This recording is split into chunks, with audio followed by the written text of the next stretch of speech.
What's up guys, Corvus95 here and welcome to my top 10 series.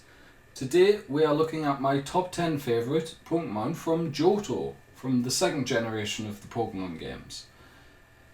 So in at number 10, we'll start off quite quickly. In at number 10, it's a legendary Pokemon, which narrows it down to 6.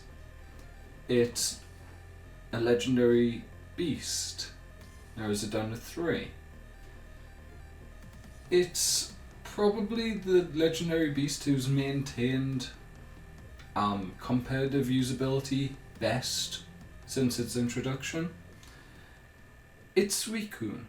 So Suicune it's ever since, I don't know about second generation because I wasn't really around in second generation, but since third generation, it's just been one of the go-to bulky waters that make up so much of the metagame. Not so much in 6th generation, that's why it's dropped to underused. Bulky waters aren't as prevalent, I don't feel like. This generation, like Swampert's down and underused. I mean, Jellicent is incredibly annoying to fight, yet it's not even underused. I suppose, what's its face? Slowbro is up in OU, so that could count as a bulky water, but the prevalence isn't where it used to be. Got good ability in water absorb. Pressure's not great, but pressure can be useful in some situations. And its stats wise, HP of 100, defenses of 115 on both. Nice 90 special attack for when you actually want to do a hit. 85 speed always shocks me how slow Suicune is. So yeah, that's my number 10 favourite Johto Pokemon. In at number 9, we have another water type. This time, it's not a pure water type. I've been using it quite recently. So you may be able to guess that my 9th favourite Johto Pokemon is Lantern. So Lantern, 2 amazing abilities, Water Absorb and Volt Absorb, so you can get either immunity to electric or water. Brilliant, and kind of helps it because its stats are pretty lackluster. Base 125 HP is brilliant, but then physical defense of 58, special defense of 76, not amazing. And then only 76 special attack. I would love for Lantern to get a boost in.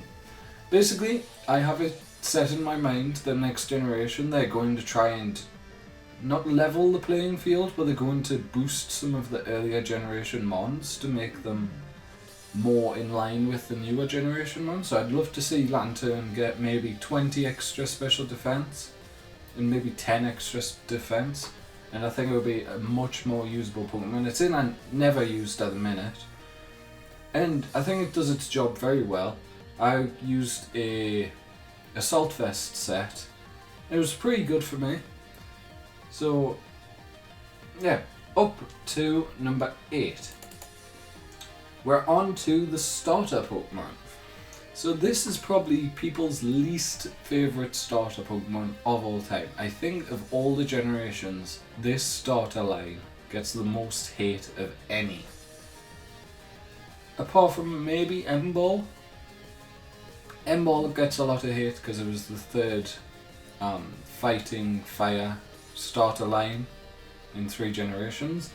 But apart from that, the Chikorita line gets the most hate, which brings us on to my number 8, which is Meganium. So Meganium, on my first ever playthrough of Gold and Silver, I chose Chikorita because I always choose a grass starter. Grass is my favourite type, and Meganium was just a monster. Nowadays, comparatively, no, it isn't great. It's really hard to use.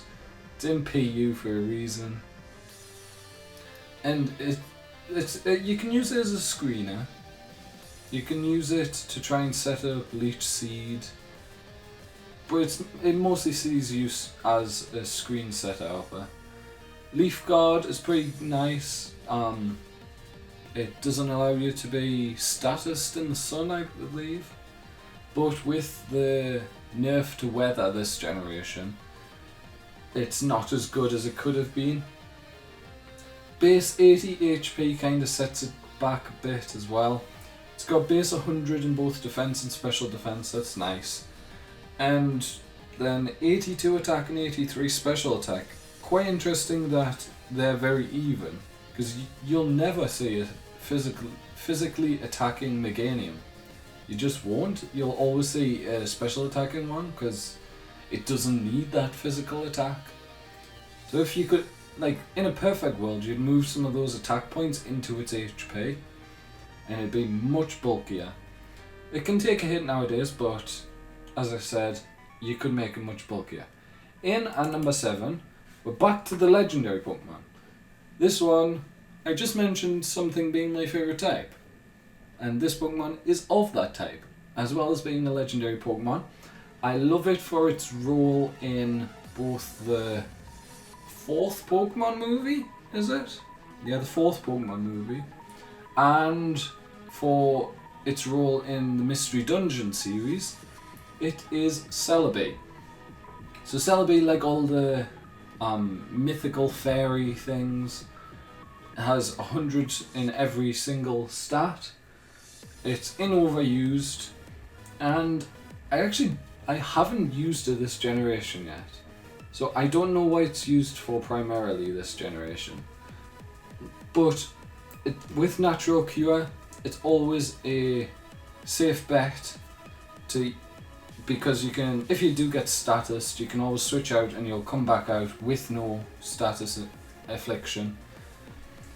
I used to run a Choice Scarfed Celebi back in 4th generation, which was fun because Natural Cure, I'd get status or something that paralyzes because I was sweeping due to my speed, and then I'd switch out, switch back in, and then back to full speed.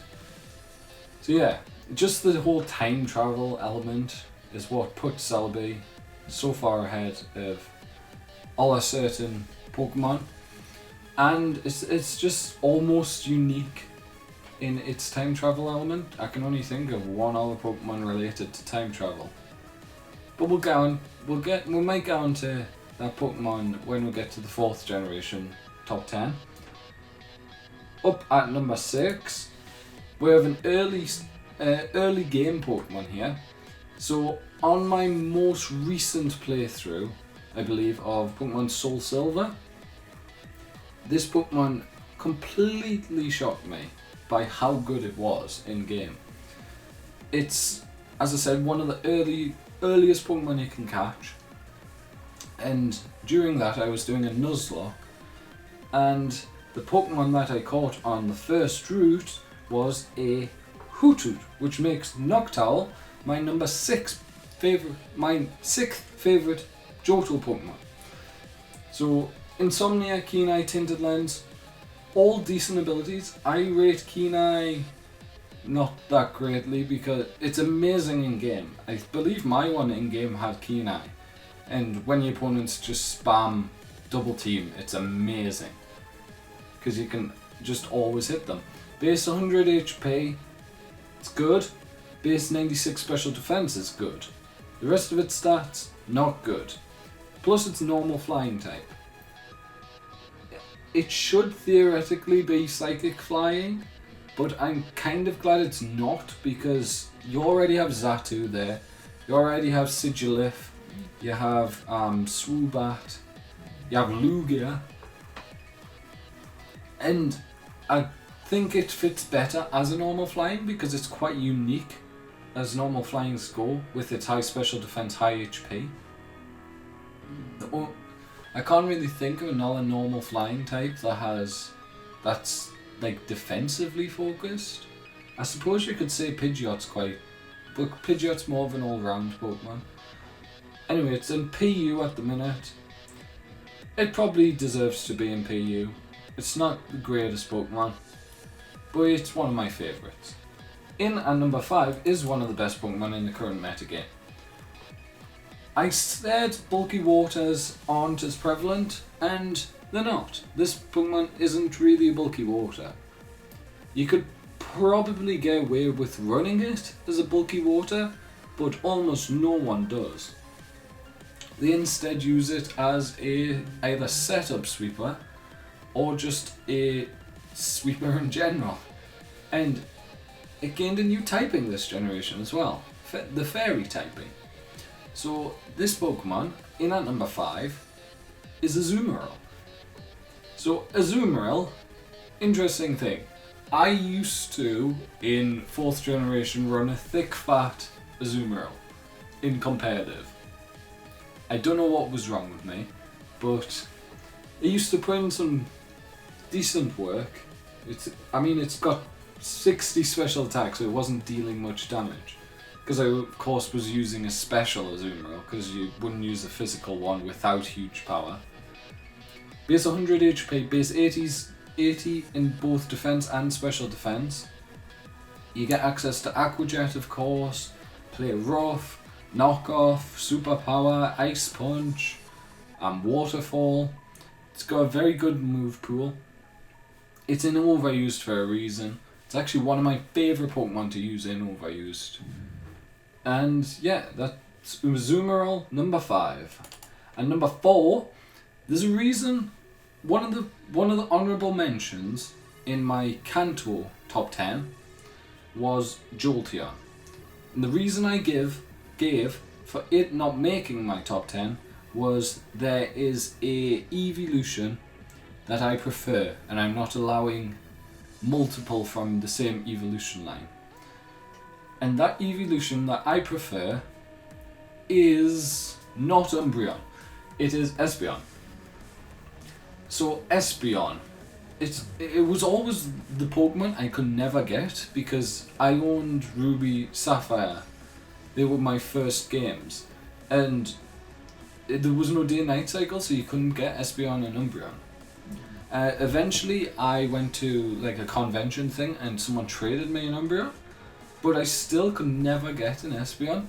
So it always had that mythical aspect to it for me.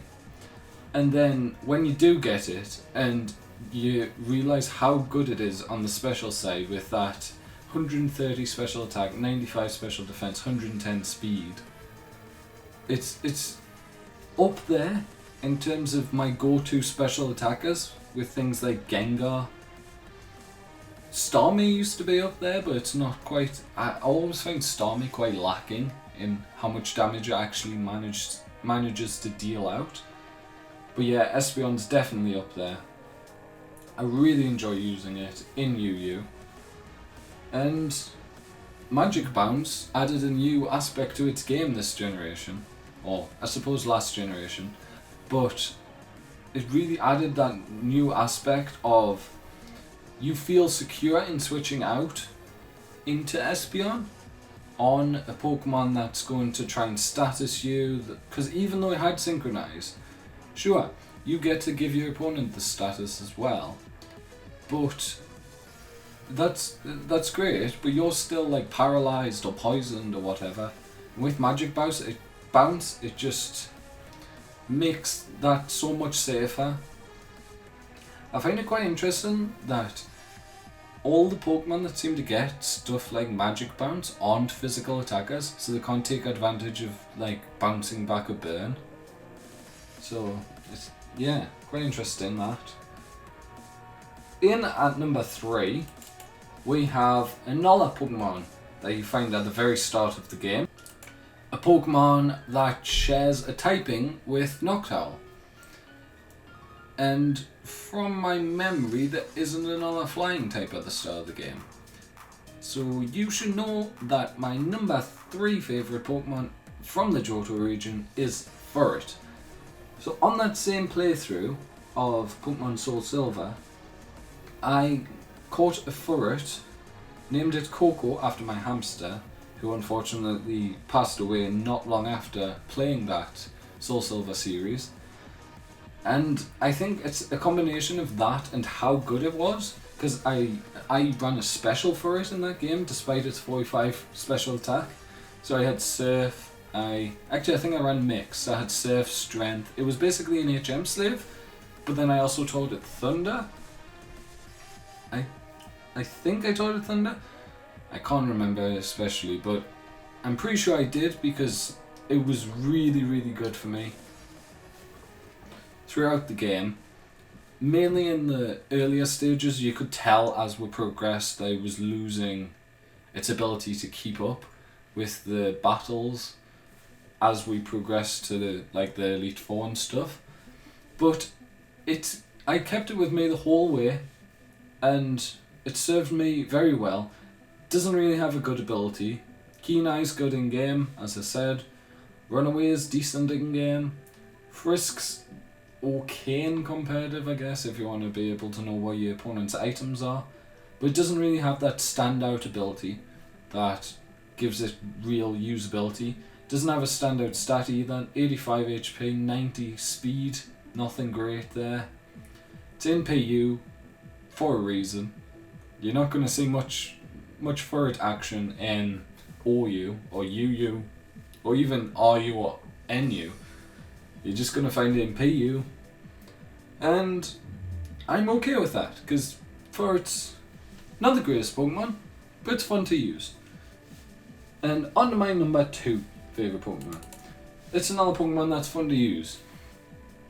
It's a Pokemon I believe I mentioned the battle that I'm going to bring up once or twice on my Showdown series, my Showdown Random Battle series.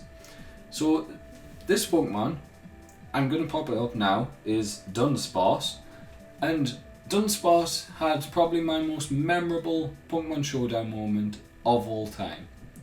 When I had basically a 10-minute stall war, we were both down to our last Pokemon. Mine was Dunsparce, he had a Skarmory, and I had Headbutt, Rock Slide, Roost, and Glare.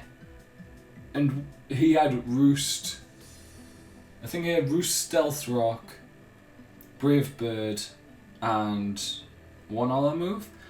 And the amount of flinches I got on that Skarmory to be able to take it out was unbelievable. Because he'd just constantly roost, and I'd have to interchange predicting whether he was going to roost or whether he was just going to attack. I'd have to interchange between Rock Slide and Headbutt. And I don't know why a 10-minute stall war was one of my most memorable moments on Pokemon Showdown, but it just was. And seeing Dunsparce, because I was running it in OU obviously, because Skarmory, and I actually won that battle because of Dunsparce. So yeah, it's always held a place in my heart since then. Serene Grace, brilliant ability. Runaway not great, Rattle not great. 100 HP, 70 attack, 70 defense, 65 special attack, 65 special defense, 45 speed. It's in PU.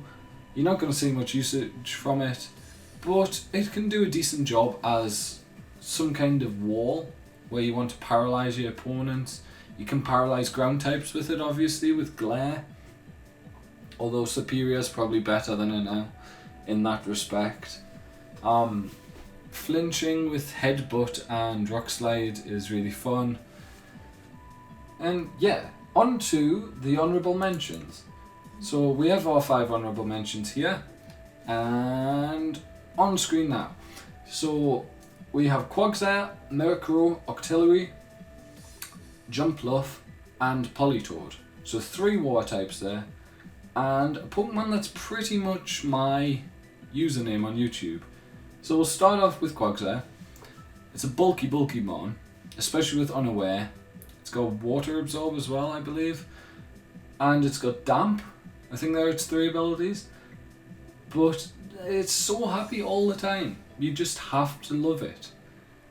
I also have memories of when one of my younger sisters was little.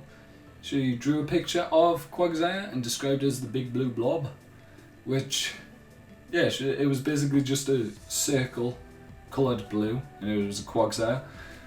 So memories like that.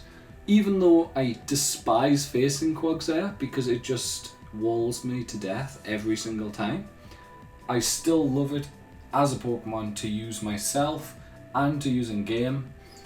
And it's not the greatest Pokemon, but it certainly will do a job. I'd say 75% of the time it'll do what you want it to do. And things like that, and the memories make it into my honourable mentions for the Johto region. Also here, Octillery. So I used to have I still do. I had a Remoraid and I called it Pillow for some reason. I can't remember why I called it Pillow. But when I was looking for, this was 4th generation, and when I was looking through my boxes, when I was getting into competitive for Pokemon with really good IVs, I found that the Octillery had 31 in everything but attack. So I used it. I evolved it into Pillow the Octillery, and it did decently well for me. Like, better than you would expect, because no one expects an Octillery to come out. And this was before you got the team preview before a match, so no one expected it. And it put in work with Octazooka, definitely. Right, next Pokemon, Politoed. We have the Ola Weather Setter. We had Ninetales in Kanto. We've got Politoed here. It doesn't make the top 10, but it's another one of those Pokemon where it just always seems to be happy.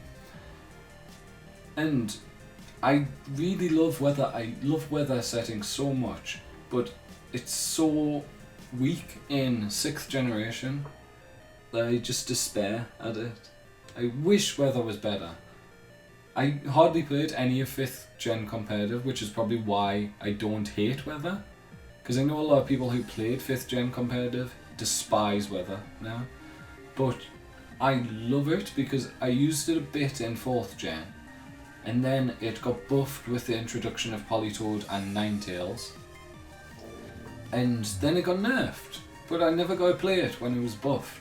So I might have to do some 5th generation battles at some point. We also have a grass type in my honourable mentions, Jumpluff. I don't know why I like Jumpluff. I think it's just the design on Jumpluff. I don't get much use out of it. Sleep powder's good on it and everything. It has Infiltrate, I believe, and does it have Infiltrator and the one that Chlorophyll. Are they its two abilities?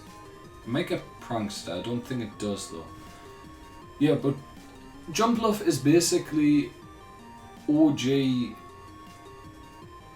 Whimsicott. Yeah, OG Whimsicott, and you have a Jumpluff.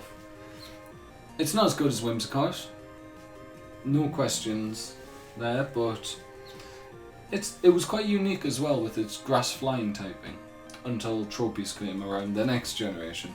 But even now, it's still very different to Tropius. And then the Pokemon that's probably going to become the channel mascot, we have Murkrow.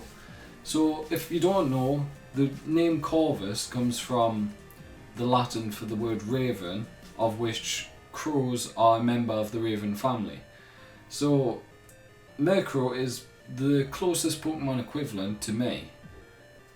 And I haven't used it much. I want to use it more, given that it'll probably become the channel mascot. So it's in my honourable mentions, not because of how much I like it now, but how much I'm probably going to like it in the future. And with that, on to our number 1. We have a Pokemon that got a Mega Evolution this generation. It gave it a new typing.